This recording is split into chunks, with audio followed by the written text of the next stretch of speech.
சுந்தரையா பக்கத்து ஊரான சிவராமபுரத்துல இருந்து வேர்க்கடலைகளை எடுத்துக்கிட்டு ரொம்ப ஆயாசப்பட்டு ஊருக்கு வந்துட்டு இருந்தாரு. கிருஷ்ணா, ராமா, மலைய தூக்கிட்டு வர்ற மாதிரி இருக்கு. பாவம் அந்த பையன், அவன் சரியாதான் அளந்து போட்டான். நான் தான் இன்னும் கொஞ்சம் போடு இன்னும் கொஞ்சம் போடுன்னு இவ்ளோ பாரமாக்கிட்டேன். இப்போ தூக்கவே முடியல.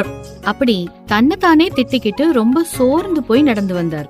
அப்படி ஒவ்வொரு அடியா வச்சு வச்சு ஊரை நெருங்கினாரு. வாடா, வந்துட்டேன். அப்படி மூட்டையை இறக்கி வச்சு கொஞ்ச நேரம் ஆசுவாசப்படுத்திக்கிட்டாரு. கொஞ்ச தூரத்துல நாவல் மரத்தடியில ஒரு ஜோடி உட்கார்ந்து பேசிக்கிட்டு இருந்தது. இந்த மதியான நேரத்துல யாருப்பா அப்படின்னு கொஞ்சம் அமைதியா கவனிச்சு பார்த்தாரு. அங்க இருந்தது வேற யாரும் இல்ல, முனிசிப் சீதாராமையாவோட பொண்ணு மனோஜா. அந்த பையனை மட்டும் சுந்தரையாவுக்கு அடையாளம் தெரியல.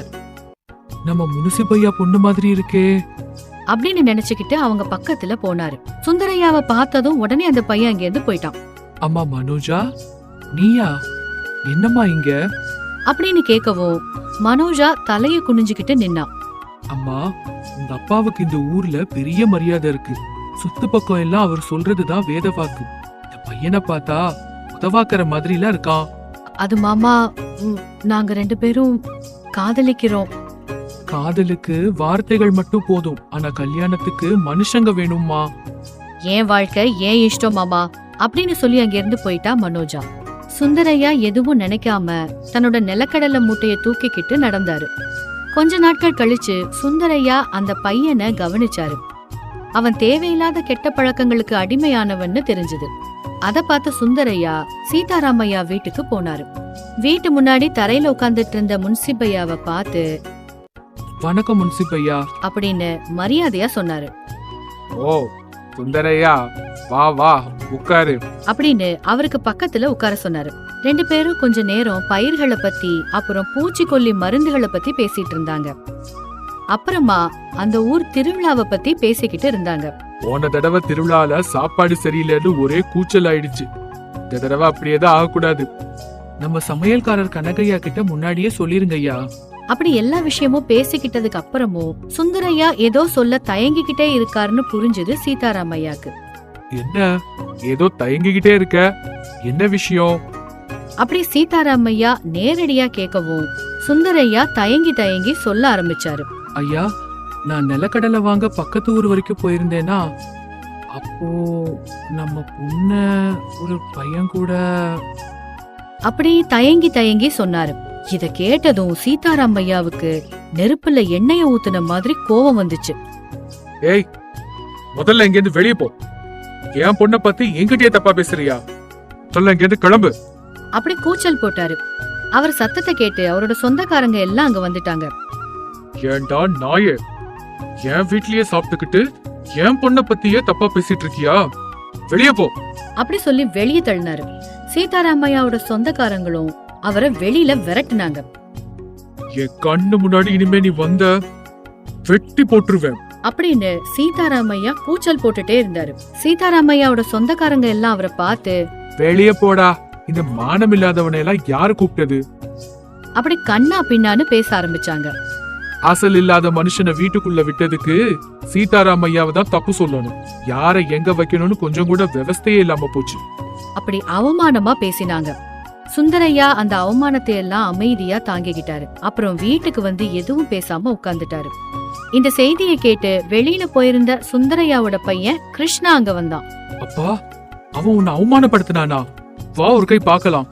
அப்படி கோவமா கூப்பிட்டா கூட சுந்தரையா எதுவுமே பேசாம அமைதியா உட்கார்ந்துட்டு இருந்தாரு. என்னப்பா, வா, இவங்கள போய் என்னன்னு கேட்க வேண்டாம். அப்படி சொன்னாலும் சுந்தரையா அமைதியாவே தான் இருந்தாரு. ஆவேசத்தால எந்த பிரச்சனையும் தீராது. ஆனா அவங்க மட்டும் ஆவேசப்பட்டு உன்னை என்ன வேணா பண்ணலாம். தான் பொண்ணு தப்பு பண்றான்னு சொன்னா எந்த அப்பாவுக்கும் அதை தாங்கிக்கிறது ரொம்ப கஷ்டம். அவர் மனசு எவ்வளவு வலிச்சிருக்கும். எந்த அப்பாவுக்கும் இப்படி ஒரு நிலைமை வரவே கூடாது. அப்படி அவங்கள நினைச்சு வருத்தப்பட்டாரு சுந்தரையா. நீ மாறவே மாட்டியாப்பா? இப்ப கூட அவங்களோட நிலைமைய நினைச்சு வருத்தப்பட்டு இருக்க. சரி விடுறா அப்படின்னு மகனை சமாதானப்படுத்தினாரு. அன்னையில இருந்து எல்லாரும் சுந்தரையாவ ஏதோ தப்பு பண்ணவ மாதிரியே பார்த்தாங்க. சுந்தரையா வீதியில நடந்து போகும்போது பொம்பளை புள்ள மேல பழி சொல்ல வெக்கமா இல்ல? மனுஷனுக்கு வயசு மட்டும் வளர்ந்தா போதாது, அறிவும் வளரணும். அப்படி நேரடியாவே விமர்சனம் பண்ணி பேசினாங்க. அப்படி கொஞ்ச நாள்ல எல்லாரும் இந்த விஷயத்த பத்தி மறந்து போயிட்டாங்க. அவங்க வேலையில மும்முரமாயிட்டாங்க. ஒரு நாள் வானத்தில இருந்து இடி விழுந்த மாதிரி ஒரு செய்தி அந்த ஊரெல்லாம் பரவுச்சு. அது என்னன்னா, முனிசிப்போட பொண்ணு மனோஜா யாரோ ஒரு பையன் கூட ஓடி போயிட்டா அப்படிங்கிற செய்தி வேக வேகமா காட்டு தீ மாதிரி ஊரெல்லாம் பரவுச்சு. எல்லாரும் மறுபடியும் இந்த விஷயத்த பத்தியே பேச ஆரம்பிச்சாங்க. சீதாராமையாவுக்கு தலையில இடி விழுந்த மாதிரி இருந்தது. ஊர்ல முகம் காட்ட முடியாத நிலைமைக்கு வந்தாரு. சீதாராமையாவோட சொந்தக்காரன் அவர்கிட்ட வந்து, சீதாராமையா, நீ என்ன நினைச்சாலும் பரவாயில்ல. பிள்ளைங்களை வளர்க்கறதுங்கிறது அவ்வளோ ஒன்னும் சுலபம் கிடையாது அப்படின்னா வெந்த புண்ணுல வேலை பாய்ச்சின மாதிரி ஒரு நிலைமையில சீதாராமையா இருந்தாரு. அவன் ஏதேதோ பேசிக்கிட்டே போக சீதாராமையா எதுவுமே பேச முடியாம அமைதியா நின்னாரு. பிள்ளைங்க ஏதாவது தப்பு பண்ணுனா பெத்தவங்க தான் தலை நிமிர முடியாது. அதான் உன்னோட நிலைமை இப்போ. அப்படி ஏளனமா சொல்லிட்டு அங்கிருந்து போயிட்டான். பொண்ணு போன துக்கம் ஒரு பக்கம், இப்படி வாய்க்கு வந்ததெல்லாம் பேசின சொந்தக்காரங்க ஒரு பக்கம்னு சீதாராமையாவுக்கு உயிர் போற வலி ஏற்பட்டுச்சு. வீதியில நடந்து போனாலே கேவலமான வார்த்தைகள்ல பேசினாங்க. பிள்ளைங்களை நான் பெத்தேன், ஆனா அவங்க விதியை நான் பெத்தேனா? அப்படி தேம்பி தேம்பி அழுதுகிட்டு இருந்தாரு சீதாராமையா. இந்த வேதனையிலேயே பல நாட்கள் கடந்து போச்சு. ஒரு நாள் மத்தியான நேரத்துல சீதாராமையா ரோட்ல நடந்து போயிட்டு இருந்தாரு. அப்போ வீட்டு முன்னாடி உட்கார்ந்து இருந்த பெரிய மனுஷங்க, வீட்டுக்காரங்க யாருமே பேசல. சீதாராமையா அமைதியா நடந்து போனாரு. அப்படியே ஊர் முடிவுல இருக்கிற ஒரு பழைய கிணத்து பக்கத்துல வந்தாரு. நான் வந்தாலே 4 பேரு மரியாதையா எந்திரிச்சு நிப்பாங்க. ஆனா இப்போ ஏளனமா பார்த்து சிரிக்கிறாங்க, மரியாதை இல்லாம பேசுறாங்க. மரியாதை போனதுக்கு அப்புறம் உயிரை வச்சு என்ன பிரயோஜனம்? அப்படி கிணத்துல குதிக்க போன போது அவரோட பின்னால இருந்து ஒரு மனுஷர் வந்து பிடிச்சாரு. சீதாராமையா ஆச்சரியப்பட்டு திரும்பி நின்னு பார்த்தாரு. எதிர்பாராத விதமா அங்க சுந்தரையா நின்னுட்டு இருந்தாரு. நீங்க எங்களுக்கு தலையும் கண்களும் மாதிரி இருக்கீங்க, நீங்க இப்படி செய்யலாமாயா அப்படின்னு ஆச்சரியமா கேட்டாரு. நீங்களே இப்படி மனம் தளர்ந்து போனா உங்க குடும்பத்தை யாரு பாத்துக்கிறதுயா? அப்படி சொன்னதும் சுந்தரையாவை கட்டிப்பிடிச்சு சீதாராமையா கதறி கதறி அழுதாரு.